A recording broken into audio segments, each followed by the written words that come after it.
연준이 금리를 동결했다는데 주가는 왜 오를까요? 빅테크 실적은 좋다는데 시장은 또 왜 불안해할까요? 매일 쏟아지는 경제 뉴스들 꼭 서로 다른 말을 하는 것 같지 않으세요? 오늘 이 복잡한 혼돈 속에서 시장을 움직이는 진짜 신호가 뭔지 그걸 찾아내는 법을 제가 알려드릴게요. 기업 실적이다, 연준 금리 결정이다, 처음 들어보는 경제 지표까지 정말 정보의 홍수 속에서 길을 잃은 것 같은 느낌. 다들 한 번쯤은 겪어보셨죠. 자, 그래서 지금부터는요, 이 복잡한 시장의 엔진실로 한번 들어가 보려고 합니다. 시장을 움직이는 딱 세 가지 핵심 레버만 이해하면 어떤 뉴스 헤드라인이 나와도 그 본질을 확 꿰뚫어 볼 수 있게 되실 거예요. 그래서 오늘은요, 먼저 시장의 주간 소음부터 시작해서 기업 실적, 경제 데이터, 그리고 중앙은행의 역할 순서로 살펴볼 거고요. 마지막으로 이 모든 걸 종합해서 진짜 신호를 찾아내는 법까지 알아보겠습니다. 자, 첫 번째, 시장의 단기적인 움직임을 만드는 주간 소음입니다. 분석가들이 슈퍼위크라고 부르는 때가 있거든요.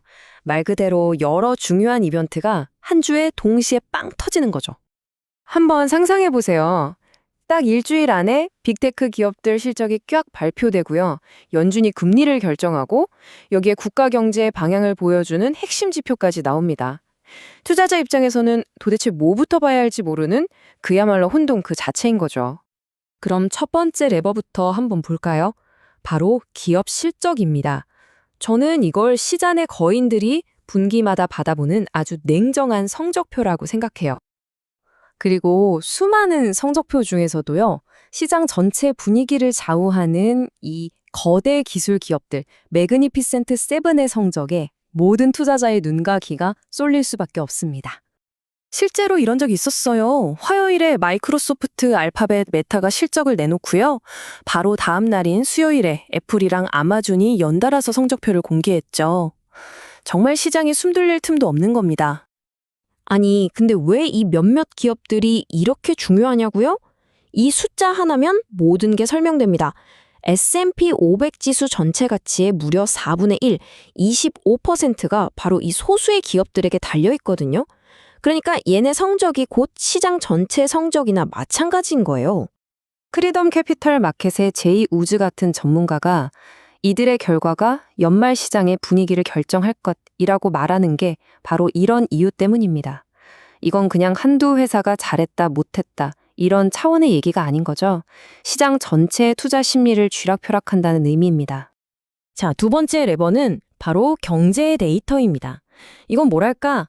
경제라는 거대한 환자의 건강 상태를 파악하기 위해서 맥박도 재고 체온도 재는 일종의 활력 징후 체크라고 생각하시면 쉬워요. 금융 뉴스 보면 절대 빠지지 않는 단어죠. CPI, 소비자 물가지수. 아주 간단히 말해서 우리가 마트 가서 장 보고 밥 사 먹을 때 내는 돈이 작년에 비해 얼마나 올랐냐, 이걸 보여주는 경제의 온도계라고 할 수 있습니다. 그래서 지금 경제 건강검진 표를 딱 열어보면요, 이렇습니다. 물가 상승세, 즉 인플레이션은 잡혀가고 있고 실업률도 안정적이에요. 이건 참 좋은 소식이죠. 근데 동시에 사람들이 지갑을 닫기 시작했다는 신호, 그러니까 소비가 둔화되고 있다는 경고등도 같이 켜져 있는 상황입니다. 그런데 이 숫자들 그냥 단순한 통계가 아니에요. 이 데이터 하나하나가 바로 시장의 세 번째 그리고 가장 강력한 레버를 움직이는 방아쇠가 되기 때문입니다. 바로 그 마지막 레버가 중앙은행, 미국의 연방준비제도입니다. 이들은 마치 오케스트라 전체의 빠르기와 분위기를 조절하는 지휘자 같은 역할을 하죠. 금리랑 주식시장의 관계는 시소타기랑 비슷하다고 보시면 돼요. 금리가 오르면 기업이나 개인이나 이자 부담이 커지니까 경제에 브레이크가 걸리고 주식시장엔 당연히 부담이 되겠죠. 반대로 금리가 내리면 투자와 소비가 살아나면서 시장에 순풍이 불고요. 아주 기본 원리입니다. 바로 이 지점에서 지금 시장의 가장 뜨거운 논쟁이 시작되는 겁니다. 서강대학교 김영익 교수는 현재 경제 상황을 고려할 때 적정 금리는 4.2% 수준이라고 분석해요. 그런데 지금 실제 금리는 5.5%잖아요. 이건 연준이 경제 필요 이상의 브레이크를 너무 꽉 밟고 있다, 이런 뜻이에요. 보세요. 이 차트가 보여주는 1.3%포인트라는 이 격차. 이게 바로 지금 시장을 둘러싼 논쟁의 핵심인 겁니다. 과연 연준은 언제 또 얼마나 이 격차를 줄여나갈 것인가? 모두가 여기에 주목하고 있는 거죠. 이 격차 그리고 아까 봤던 그 둔화되는 경제 지표들 때문에 투자자들은 연준이 결국 버티지 못할 거다라는 쪽에 베팅하기 시작했습니다. 다시 말해서 경제를 살리기 위해 곧 금리를 내릴 수밖에 없을 거라는 기대감이 지금 시장을 움직이고 있다는 겁니다. 자, 이제 거의 다 왔습니다. 이 흩어진 조각들을 한번 맞춰보죠. 우리가 지금까지 살펴본 이 세 가지 레버가 도대체 어떻게 서로 맞물려서 돌아가는지 그 큰 그림을 확인해 볼 시간입니다. 이 세 가지는 이렇게 돌아갑니다. 자, 보세요. 첫째, 경제 데이터가 경제가 식고 있네 하는 신호를 보내요. 그럼 둘째, 중앙은행은 금리 내려야 하나 하는 압박을 받게 되죠. 그리고 셋째, 바로 이런 기대감 속에서 기업들이 발표하는 실적은 투자자들이 앞으로를 어떻게 볼지 그 미래 전망을 결정짓게 됩니다.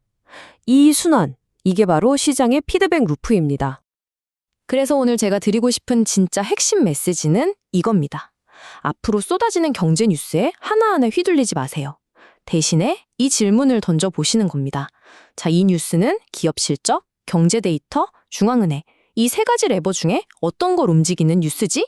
이 필터 하나만 있으면 수많은 소음 속에서도 진짜 신호를 가려낼 수 있습니다. 이제 여러분은 시장이라는 이 거대한 기계가 어떻게 돌아가는지 그 틀을 갖게 되신 겁니다. 그런데 말이죠. 이 기계의 작동 원리를 안다는 것이 과연 기계의 다음 움직임까지 완벽하게 예측할 수 있다는 의미일까요? 이 질문을 마지막으로 남기면서 오늘 설명을 마치겠습니다.